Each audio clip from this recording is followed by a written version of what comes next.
click went through.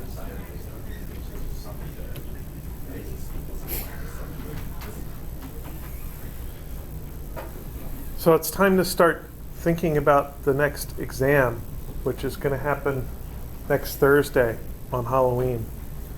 And I don't know whether it's more the prospect of an exam or Halloween itself that brings more of a chill across the room. I think the exam. Okay. Did we get candy that day? Yes. Did we dress up? Did we get extra points? You get extra candy. Can that candy be traded in as points? Well, in the sense that the candy will make you hyper, which will make you better at doing physics, yes.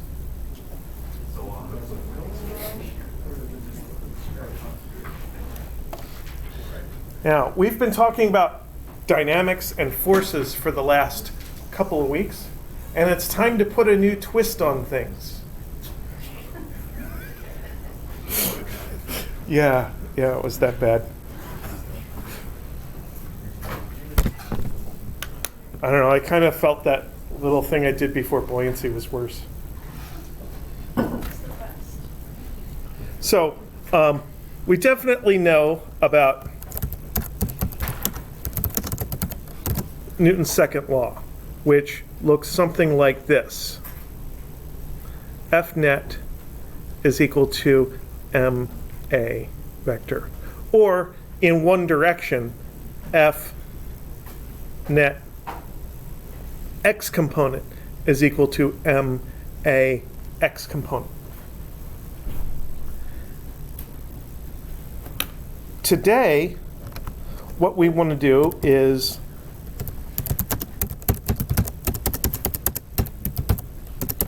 I can spell. Figure out how to deal with the possibility of rotations. And when we're talking about rotations, this is going to turn into a slightly different looking equation. Torque net is equal to I alpha. And I guess this net torque equation is most like the component equation over there. So really I should put it over there under that one. Yeah. So first let me say what each of these things is. This is net torque.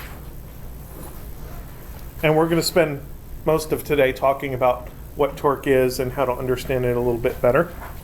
The next easier thing to understand is this thing. Alpha is angular acceleration.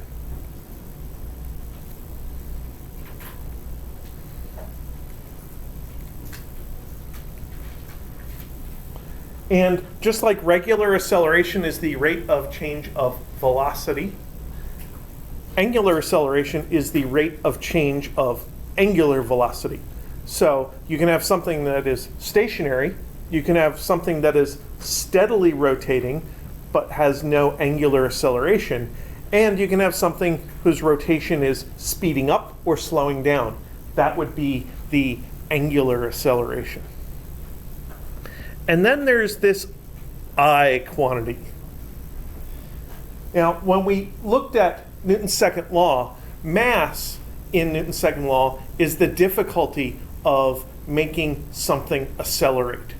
And you can feel that difficulty of making something accelerate just by repeatedly making it accelerate back and forth. So if you have a really heavy object that you push back and forth, you can feel the resistance to motion.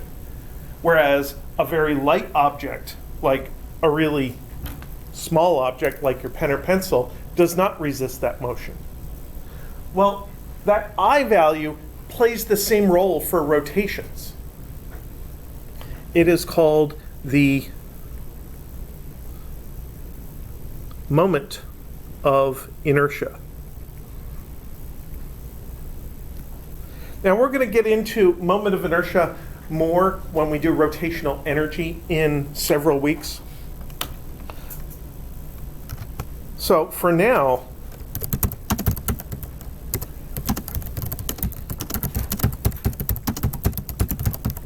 we're going to deal with static situations.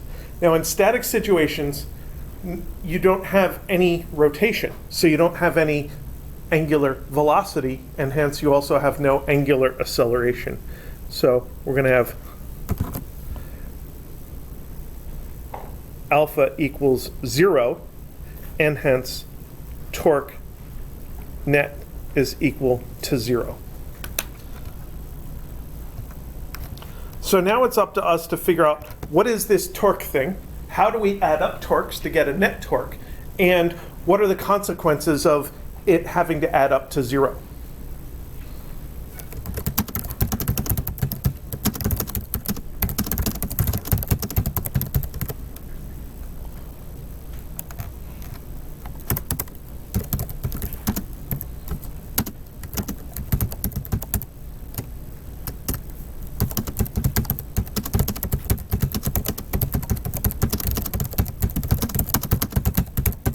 So first, a definition. Torque is any attempt to rotate or an attempt to restrict the rotation of an object. And that's very parallel to the definition of force that I gave, where I said force was an attempt to affect the motion of an object. And by saying attempt, I allow for the possibility that that attempt will fail. So I might exert a small amount of torque on this sink faucet and not make it rotate, because there are other torques involved here which are preventing and restricting the rotation of that object. So think about what you would do in order to try to rotate an object. Basically what you get to do is you get to exert forces on an object. So if you want something to rotate, you can't just exert a force in the middle of the object. That'll just make the object move. You need to exert an off-center force. That'll make the object rotate. So really,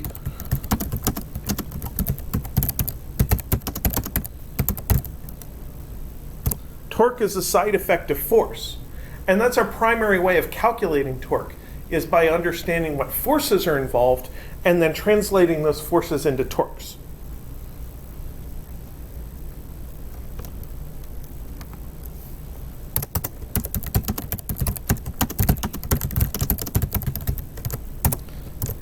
And I want to think about what affects the amount of torque exerted on an object. So I'm going to start off with the easy one.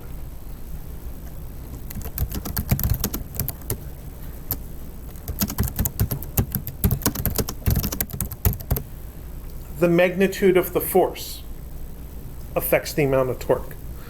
So I'm going to see if I can do a drawing here. Sometimes I do this drawing and it looks great, and sometimes it looks terrible. So here is a bolt or a nut.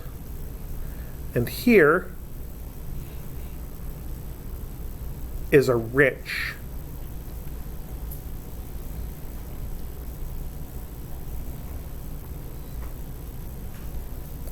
And onto this wrench, I'm going to exert a force, F1. Actually, I'm going to make that one the green force because it's going to be the strongest one.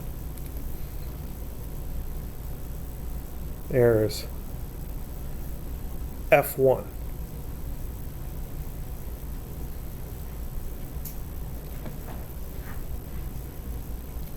So I want to think about how do I operate a wrench.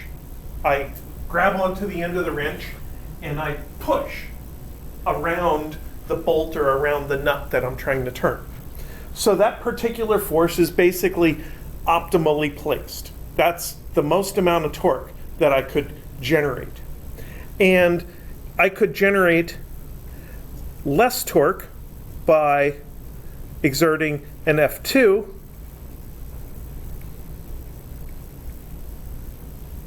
which is just a weaker force. So if I don't push so hard on the wrench, I won't get as much torque.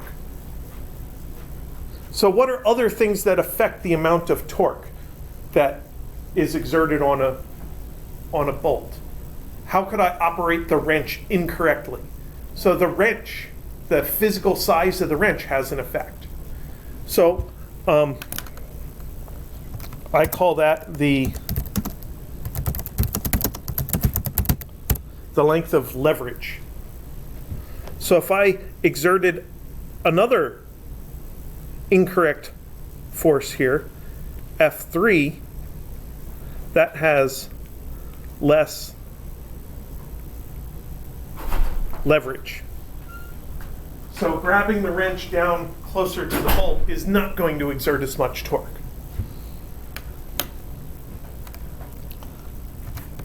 And there are other ways that I could operate this wrench incorrectly. What if I do grab the end of the wrench and I do use a strong force, but I push directly toward the bolt? That's not going to exert a lot of torque. In order to exert torque, you have to exert a force that's around your center of rotation. So I'm going to put an F3 in that drawing. There, F3.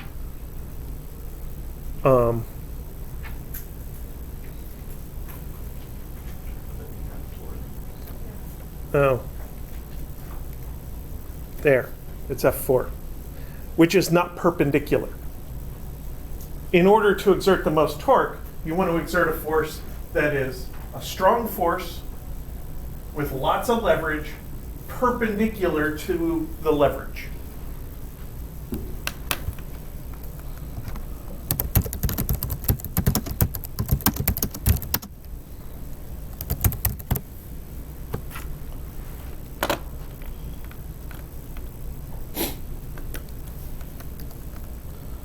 So I want to talk about some torque formulas. And the most basic torque formula is the following. Torque is equal to plus or minus force times the distance of leverage. So I'm not going to explain what F is because we've dealt with so many forces. But this D here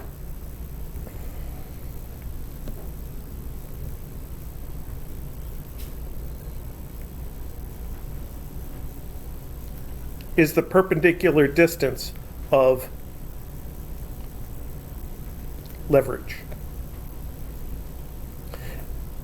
Now, this is a good time to mention that since torque involves rotation, we have to pick a center of rotation. We have to pick a pivot point for every torque analysis. So I'm going to draw up a diagram of a situation, and I'm going to have it be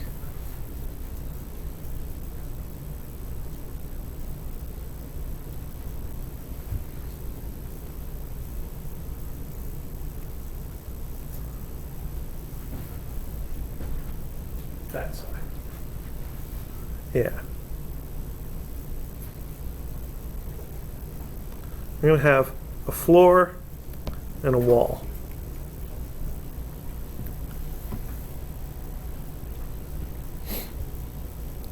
And my object is basically going to be a straight bar. And I'm going to pick the pivot point at the bottom.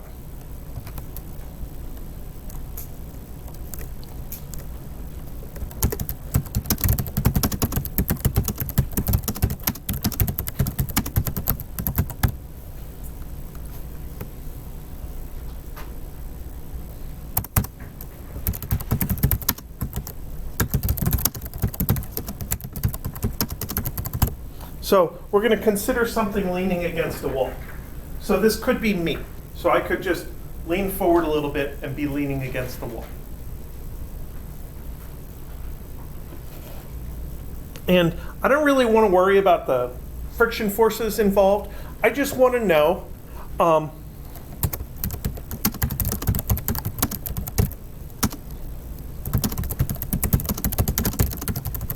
how much normal force is required from the wall.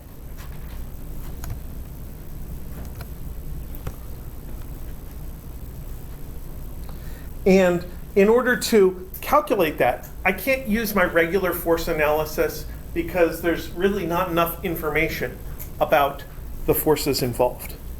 But what I can use is the torques.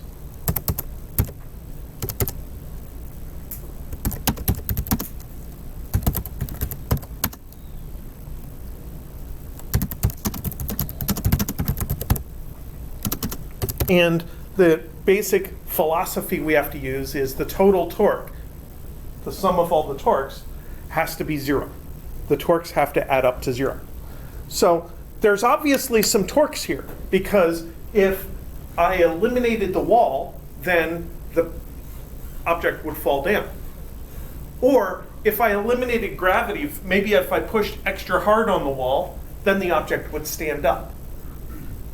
So there's some rotation involved about the base of the object, the point where the object is touching the ground.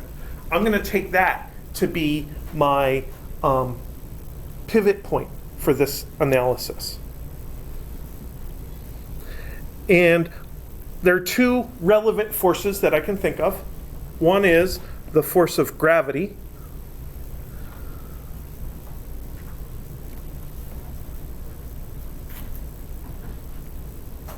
And the other is the normal force from the wall, F sub n. I know the normal force is a pushing force, and I've drawn it as a pulling force, but the other side of the line is kind of crowded, so I don't want to draw it over there.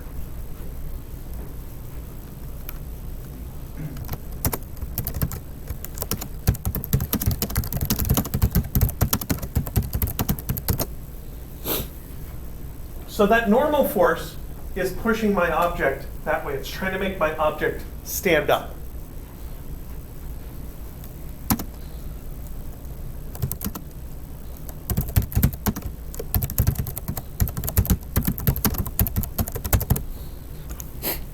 And that is also thought of as a counterclockwise rotation. So the hands on the clock go clockwise. This normal force is trying to make the object go counterclockwise. This is the plus direction. So maybe it would make sense to say plus and put an arrow around it, indicating that that is a positive torque or a positive rotation. Now, the reason that we make the plus direction counterclockwise is related to polar coordinates. Remember, in polar coordinates, we measure angles starting at the x-axis and going up toward the y-axis, and to go from the x to the y-axis, that is a counterclockwise rotation. So that's why counterclockwise torques are positive. Another way to think of it is something called a right-hand rule. If you take your right hand, requires your right hand, not your left hand, and wrap your fingers in the direction of this torque counterclockwise, your thumb points out of the screen, which is the positive z direction. Or on the page, you wrap your fingers counterclockwise and your thumb points up, which is the positive direction. So that's another reason why this counterclockwise rotation is considered positive. So to apply this torque formula, I would say the torque due to the normal force is positive the normal force times, and then I'd need to measure that height, that perpendicular distance. So there is the line of the force. So you take the direction of the force and the point where the force is applied and kind of stretch it out in both directions. Usually we don't draw it, but I'll draw it the first time. And that is called the line of the force. We want the distance between that line of the force and the pivot point. That's the perpendicular distance that I'm talking about in that formula. So I just need to drop a perpendicular here. And this height here I'm just going to call it y of the normal force. So I can put that symbolically in my torque equation, y of the normal force.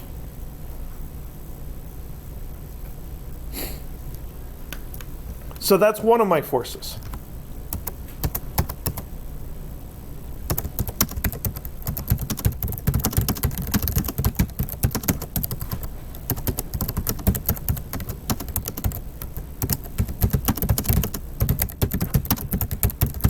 Now gravity is there trying to make my object fall down. That is a clockwise rotation. If you wrap your fingers in the clockwise direction, your thumb points into the page or down into your desk. That's a negative torque. So I would say that the torque due to gravity is equal to minus the force of gravity, and then I need to measure the perpendicular distance. So I extend the force into the line of the force, and that distance that's already got a horizontal line there, that is the x of the gravity force. That's the perpendicular distance that I need to use in order to calculate the torque of the gravity force. And in this situation, saying net torque is equal to 0, that's the same thing as saying the normal force torque plus the gravity force torque is equal to 0. And this is Fny sub n minus Fg x sub g is equal to 0.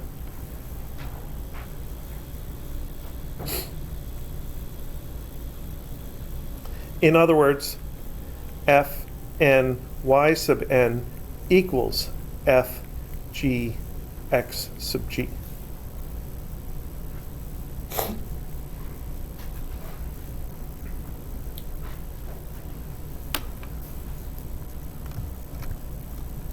So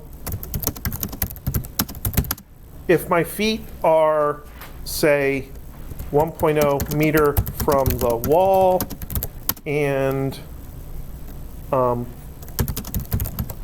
my hands are 2.0 meter from the floor, and Fg is equal to, let's go with 980 newtons.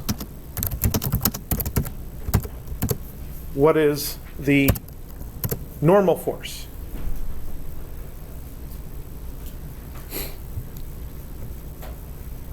So we just plug in everything we know. Fn times 2 meters equals 980 newtons times 1 meter. And we get Fn is equal to 490 newtons. So we find that two forces can balance out even if they are different forces. And that's because they're not acting on the same line. There are other forces involved in the situation, but the two forces have different amounts of leverage. I think I screwed something up here. I did screw something up here. I need to make a minor correction. This is not 1 meter.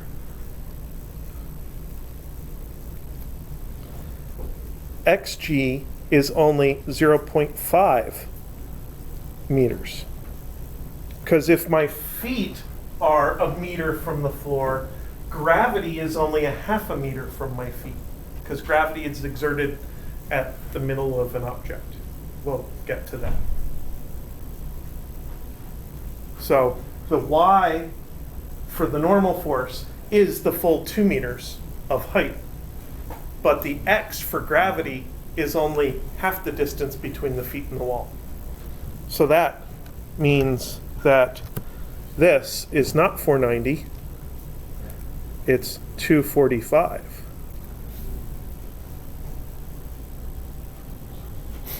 So even though my arms might not be strong enough to lift or to push up all of my weight in like a weirdly balanced handstand position, I can lean forward and lean against a wall because it only requires a quarter as much force as the force of gravity.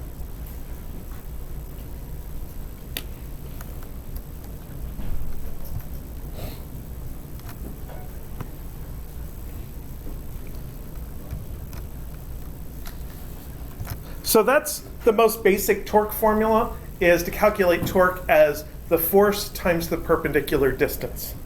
There are other torque formulas.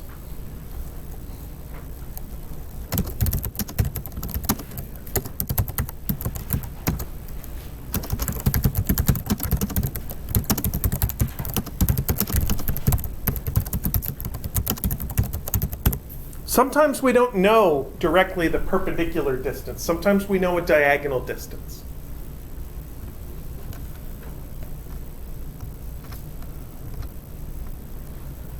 So let me draw a situation here.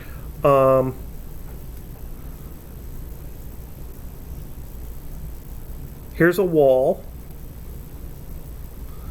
and here is an anchor point and a beam that is horizontal.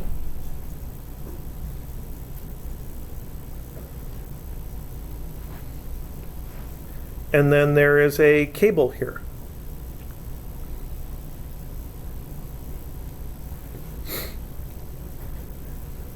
So maybe this is 4.0 meters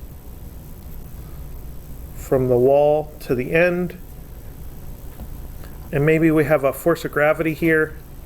Force of gravity is equal to, say, 500 newtons.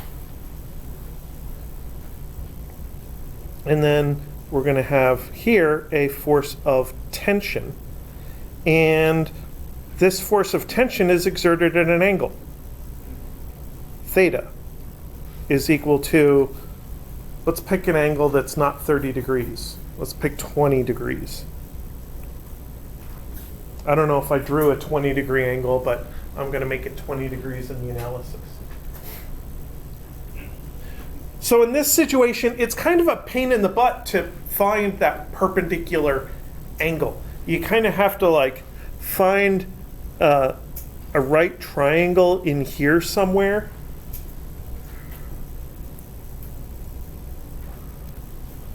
So this is the D value for the tension force, that dashed line that I drew, where this is a right angle. Why are we making a right angle? Because the torque due to the tension force is plus the force of tension times the perpendicular distance of the tension force. In order to use that simple formula, we have to be able to find that angle, that perpendicular distance between the line of the force, which happens to be a cable, and the pivot point. So in order to accomplish this, we have to draw this weird imaginary dashed line in the middle of the diagram that doesn't exist in the real world. So now we got to look at that triangle there and figure out how that distance, d sub t, is related to the given 4.0 meter distance and the angle that we have. And I deliberately drew a right triangle. The d sub t is which side of the triangle from the perspective of that angle? I think it's opposite because the angle is measured between the blue line and the red line. And the dashed line is not touching the angle. And then the distance we know is the red line. Which side of the triangle is that? It's the hypotenuse. We don't want the adjacent, do we? No, I don't know how big the adjacent is in this triangle. I don't care. I really don't care about the adjacent side in this triangle.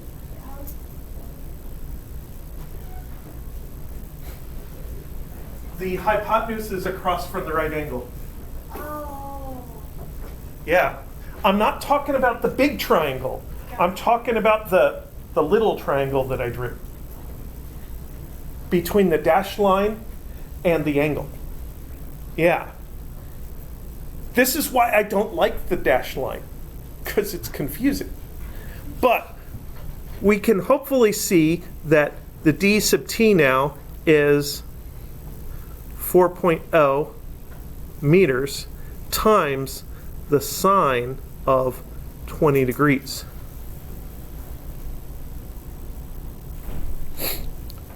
So that makes this plus force of tension times 4.0 meters times the sine of 20 degrees.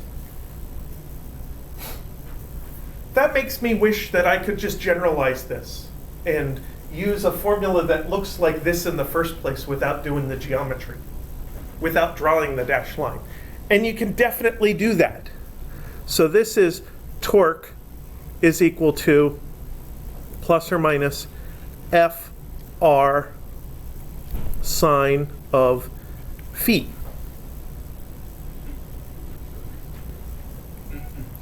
And phi is the angle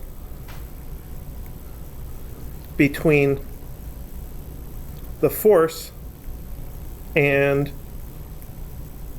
the lever.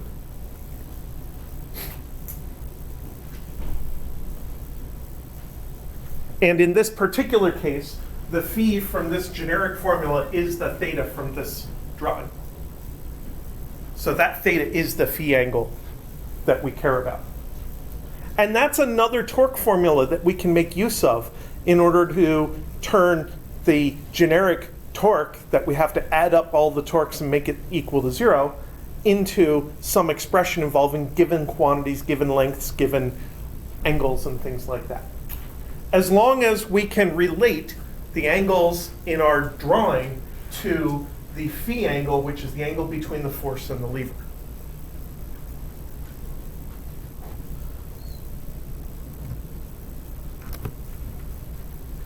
So in this case, I would have the torque due to tension plus the torque due to gravity equal to 0. I'm taking my pivot point to be the left end, because if I cut the cable, what's going to happen to this thing? It's going to fall, and probably this end won't start falling at first. Well, it's attached, so it won't fall. But it's attached in a way that, like, it can hold the position of that end of the bar, but it can't hold it horizontal. It can't exert torque of its own. So this would be force tension times 4.0 meters times the sine of 20 degrees minus 500 newtons times 2.0 meters equals 0. So I calculated the torque due to the gravity force as torque is force times perpendicular distance. I know the force, and for gravity, I applied gravity halfway out, so its distance was 2 meters. And that gives me an equation with one unknown where I can solve for the amount of tension that's necessary.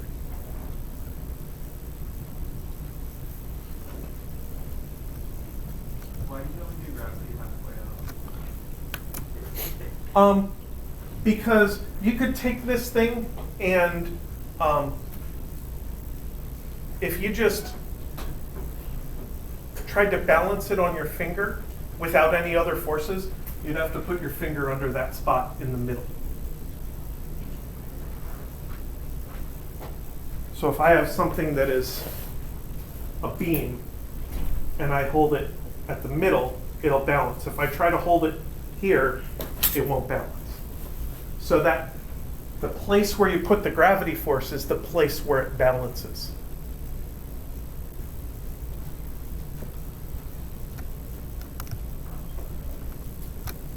So that's two torque formulas so far. Force times perpendicular distance and Fr sine of phi.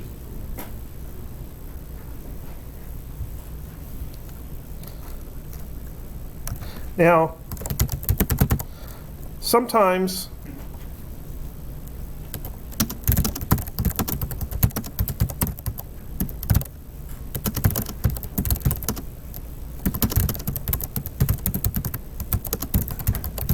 the angle isn't convenient, and neither is the perpendicular distance.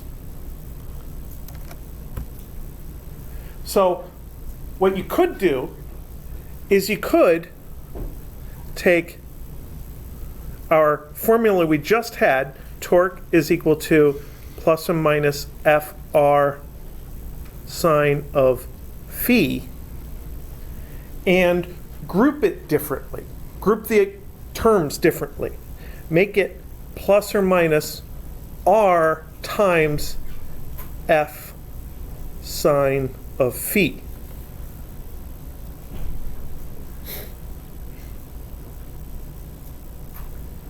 For what reason did we often take a vector's magnitude times a sine or a cosine? For a lot of reasons, but generally, what's it called when we take a magnitude times a sine or a cosine? The x or y component is the word I'm looking for, component. And this is a component of a vector. You don't have to take a component in the x or y direction. This thing here is called F perpendicular.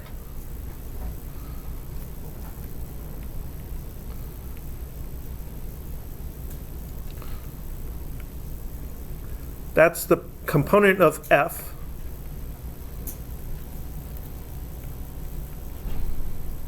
perpendicular to the lever.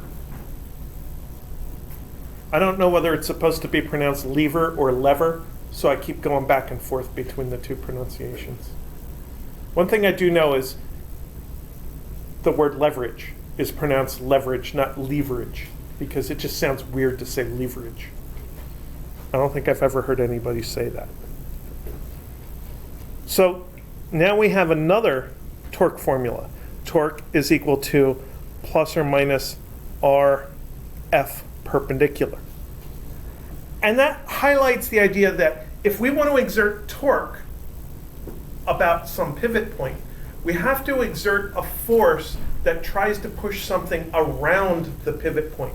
We can't push directly toward the pivot point or pull directly away from the pivot point.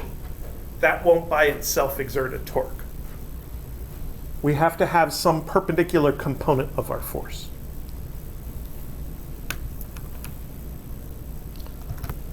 And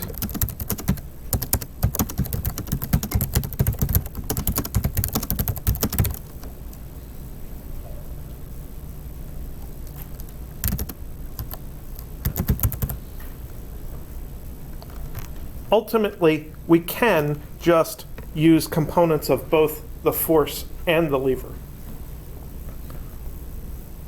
So here's my situation. I have a coordinate system.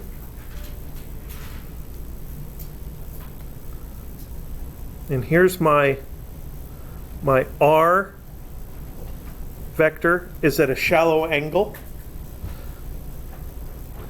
And my force vector is not vertical from there, it's tilted over slightly from there. There's my force vector.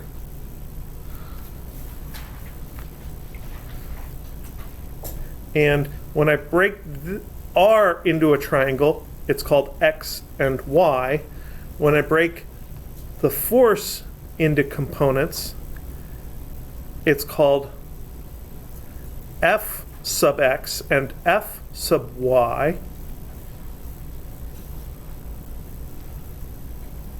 And then my torque in this situation is equal to, okay. So I want to think about this diagonal R lever as being actually two.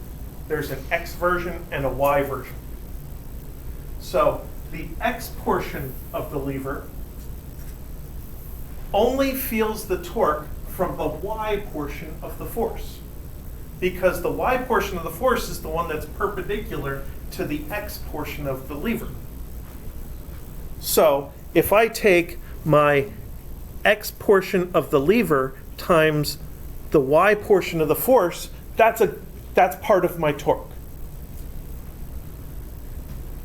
And that y portion of the force exerted at this x distance tries to exert a counterclockwise torque. Well, it does exert a counterclockwise torque, so it's positive. Now I want to think about the vertical part of the lever, the y part of the lever. The y part of the lever is being pulled up by the y part of the force. That's no torque. But it's also being pushed to the right by the x part of the force. That is a clockwise torque. So the y portion of the lever feels a negative torque from the x portion of the force. And that's a torque formula. xf sub y minus yf sub x. I know it looks ridiculous, but it's a component-wise formula for the torque.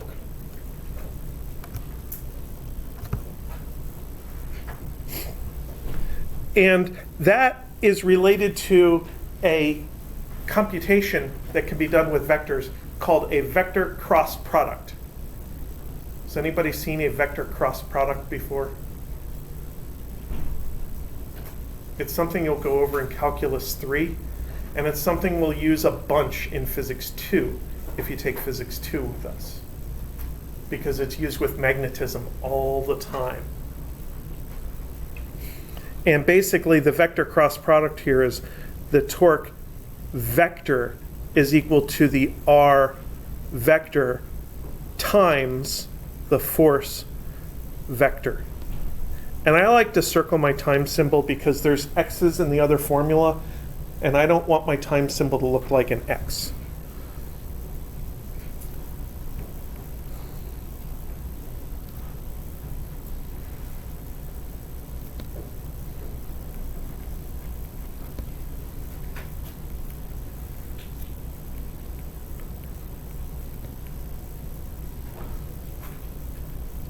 Now, if you look up information about the cross product, you'll get lots of information about the cross product. I recommend the Essence of Calculus YouTube series. I think they have an episode on the cross product where they show a couple of vectors drawn on the screen and the cross product and how all that's related to each other.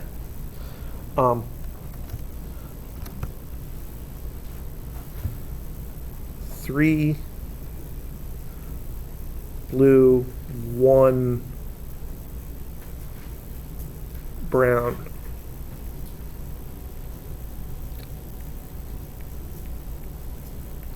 YouTube channel. That particular YouTube channel just has some gorgeous math videos that really take analytical stuff you learn in calculus and sometimes physics and makes it move on the screen and makes it much easier to understand. And I'm pretty sure he has an episode about the vector cross product. Now, I just put that in there for completeness. Usually, we end up using one of these other formulas. That torque is plus or minus force times distance. Where was that? That was all the way up here. Torque is Fr sine of phi, or torque is R F perpendicular. Those are the main versions of the torque formula that we end up using.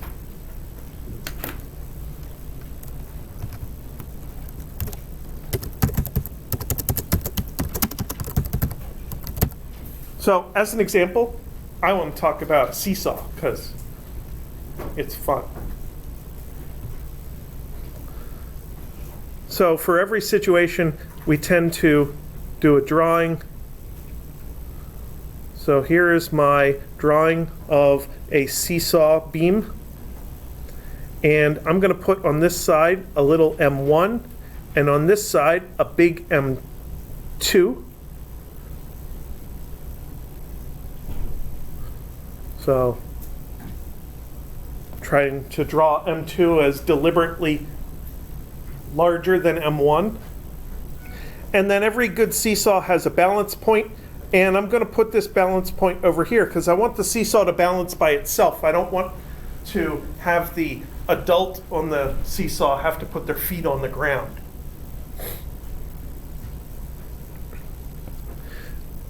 So to do a torque analysis, we should do a free body diagram usually. And there's a difference between a free body diagram for torque analysis and a free body diagram for just force analysis. The difference is we have to be able to illustrate the locations of the forces.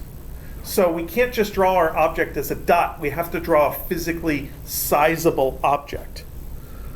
So in this case, I don't need my object to have height, but I need it to have width. So I'm just going to draw my object as a line. There's my object.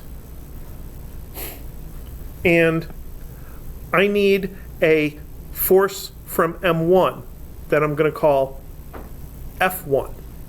I need a force from M2 that I'm going to call F2. And I need a force from the pivot point called F pivot. Now, where does the F1 come from? Well, there's another diagram for M1 where we have M1G and F1 is holding it up.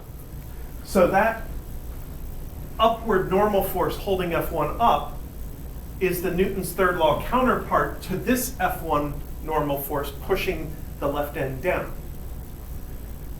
And then over here there's a diagram for M2 where we have an M2G down and an F2 up. So M2 is being held up, and therefore it's exerting a downward normal force on the seesaw beam. And then the pivot point, well, that's just an upward force to keep the thing from falling down to the ground. So if I do an analysis of the vertical forces, I end up finding out that the force of the pivot is equal to M1G plus M2G, because the two forces F1 and F2 are downward. There's no motion, so they're equal to M1G and M2G. And then I take the negative forces on the force side of the equation and add them over to the other side of the equation. And the result is the pivot has to hold up all the weight of all the objects. And we kind of knew that already. So that's the boring part. But now I want to find out, where do I put the pivot point? So for that, I need to do a torque analysis. So I need to measure my distances, D1 and D2. And I really do need to declare officially that I have chosen a pivot point. So I like to put that in my diagram as a big dot, symbolizing that that is the point about which I am measuring torques. Now I want to calculate the amount of torque due to every one of those forces. And I have F1 D1 is a plus torque because F1 is being exerted down on the left-hand side, so that's trying to make the beam rotate counterclockwise. So that's a plus torque. Now F2 is being exerted down on the right-hand side, so that's trying to push the beam clockwise, which is a negative torque. So minus F2 D2. And then I want to think about the torque due to the pivot force. If there's three forces, I should really think about three torques. What's the distance between the line of the pivot force and the actual pivot point? It's 0 because the force hits that point. So I could formally say plus 0. And then the total of all those torques has to equal 0. And this tells me that F1 D1 equals F2 D2. And that's an equation I can use to try to figure out the scenario. So let's say M1 is equal to 30 kilograms, M2 is equal to 60 kilograms, and the beam is 4.5 meters long.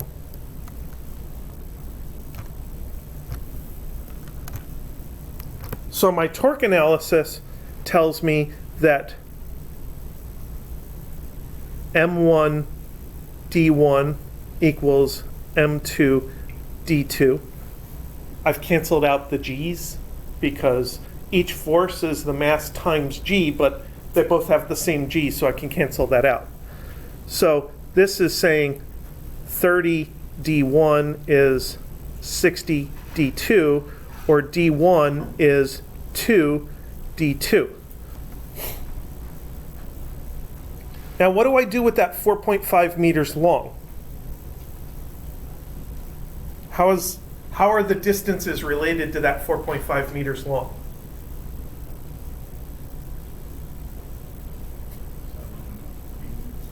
The 4.5 meters is how long the beam is.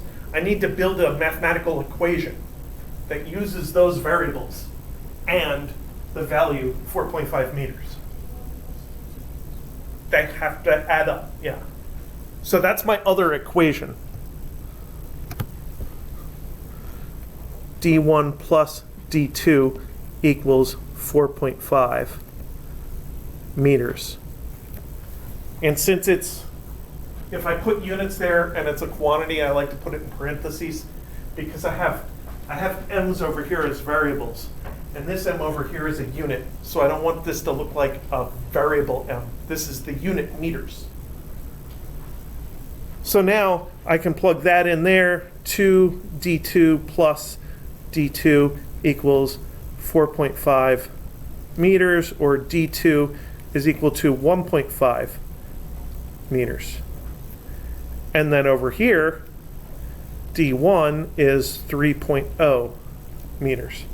And we can see that these distances obey both equations. So, our 30 times 3 is equal to 60 times 1.5, check mark, and 3.0 plus 1.5 equals 4.5, check mark. I have found the solution of two individual distances that match my equations that I was given. So basically, you have to set it up as I drew it, where your little mass and your big mass are there, and your pivot point has to be closer to the big mass.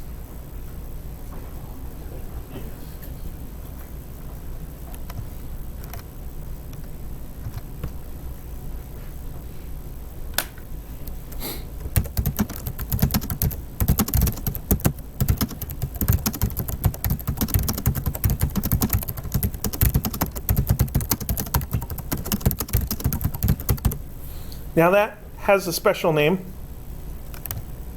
That spot is called the center of mass of the system.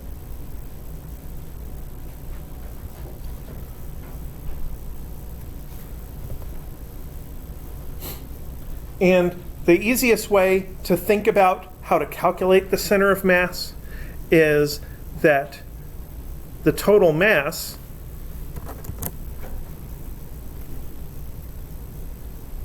m total is equal to m1 plus m2 plus ... If you have more parts to your system, you just keep adding on the mass.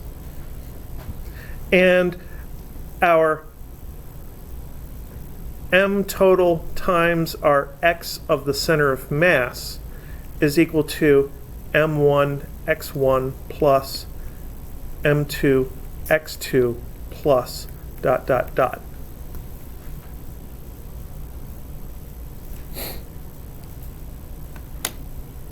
So this second formula is the formula I use to define what center of mass means.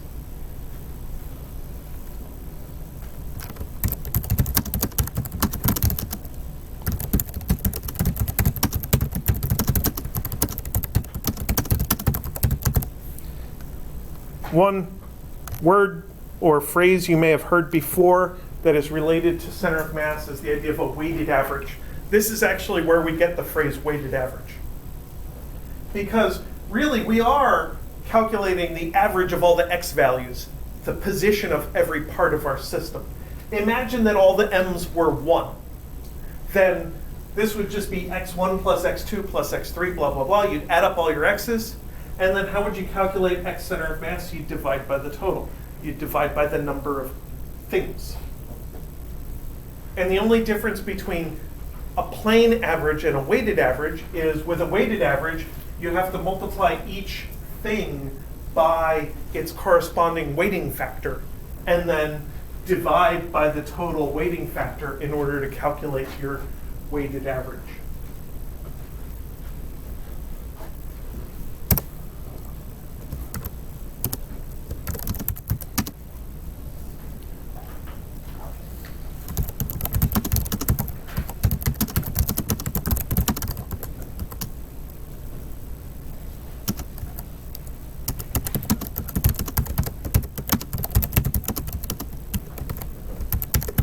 And the purpose of this center of mass idea is that we can take that system, no matter how complicated it is, and replace it with a single mass with that m total located at the x center of mass.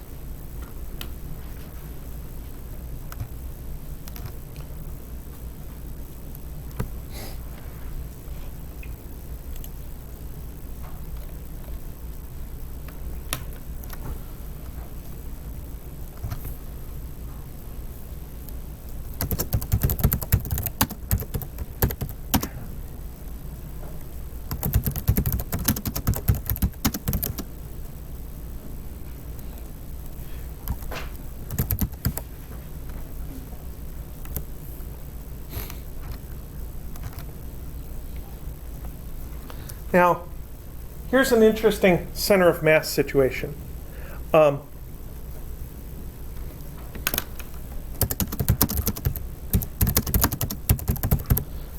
You could have a stack of blocks on the edge of a table. So we could imagine a table with one block. So there's my table, and here is my block.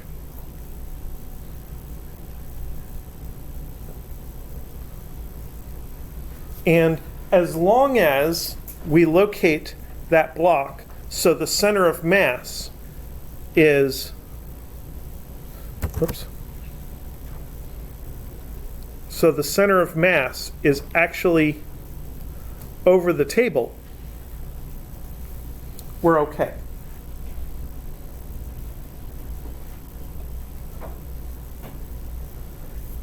Now, let's say instead of one block, you had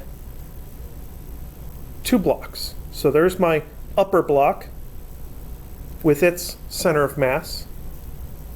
I could put another block underneath it, and I'd be okay as long as the top block center of mass is somewhere over top of the bottom block. But then where can I put the edge of the table? As long as I put the edge of the table here, I'm okay. Because the center of mass of that block and that block is right there. So this is half hanging, and this is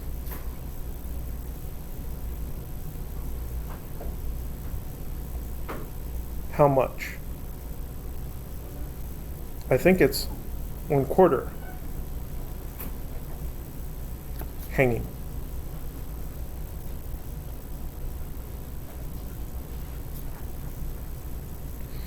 Now, if you did this to a third block, so there is top block.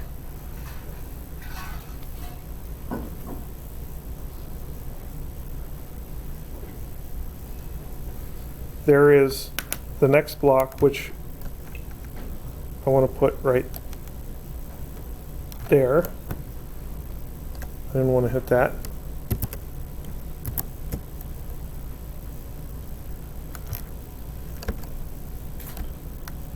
I'm trying to hit, whoa, here we go. That. Now I want to find the center of mass of those three things.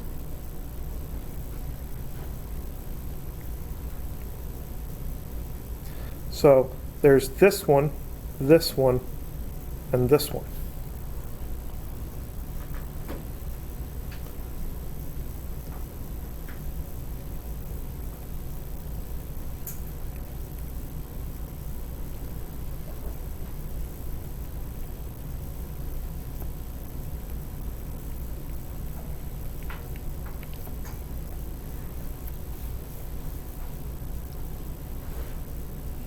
I think it's easiest for us to measure it from the right side.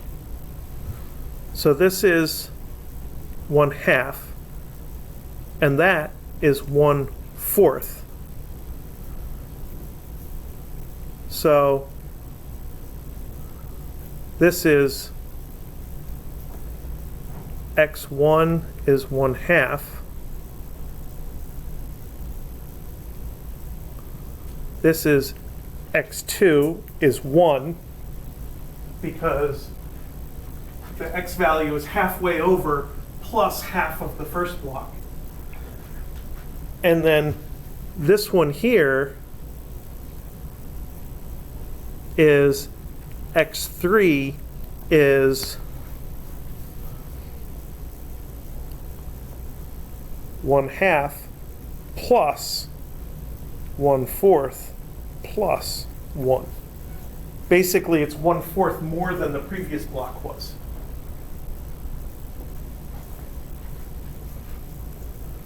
Is 5/4. So now, what is x center of mass? Is m1 x1 plus m2 x2 plus ... and then we have to divide by m total. So this is 1/2 plus 1 plus 5/4 all over 3. So let's see, that's 2/4, 4/4, so that's 6/4. That's 11/4 over 3 is 11/4 over 3 is 11/12.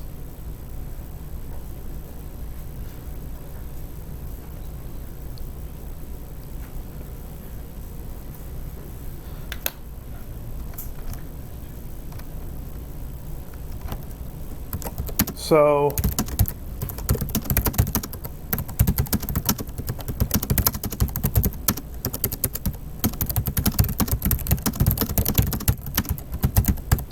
that center of mass is 11/12 of a block from the right end of the top block.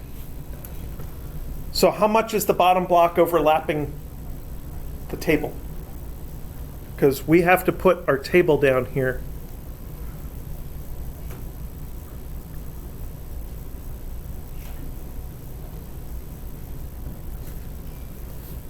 so that the edge of the table only lets the bottom block overlap, so the center of mass is still on the table. So we take our 11/12 minus 1/2 minus 1/4, and that's the rest of the distance. So let's see, that's 6/12 and that's 3/12. 11 minus 6 is 5, minus 3 is 2. 2/12, which is 1/6. So the interesting question is,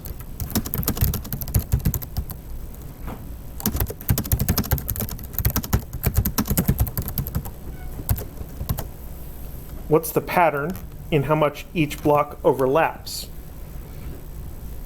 So that was 1/2, whoops, 1/2, 1/4, 1/6, dot, dot, dot. I believe the pattern goes 1/2, 1/4, 1/6, 1/8, 1/10, 1/12, that the bottom, the denominator increments by 2. And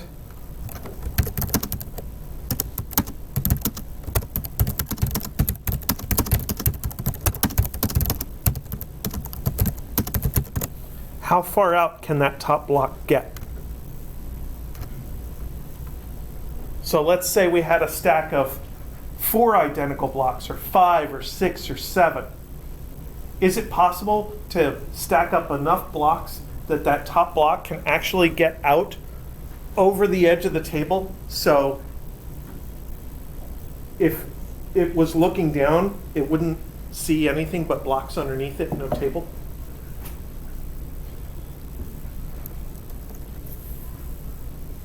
So that's something I leave for you as a little bit of a mathematical puzzle.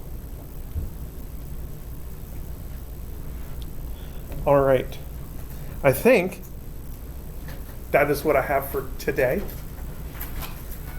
Does anybody have any questions about torque and balance and stuff? Are we doing anything on Thursday?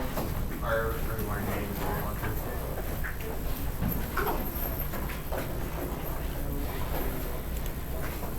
I'm confused.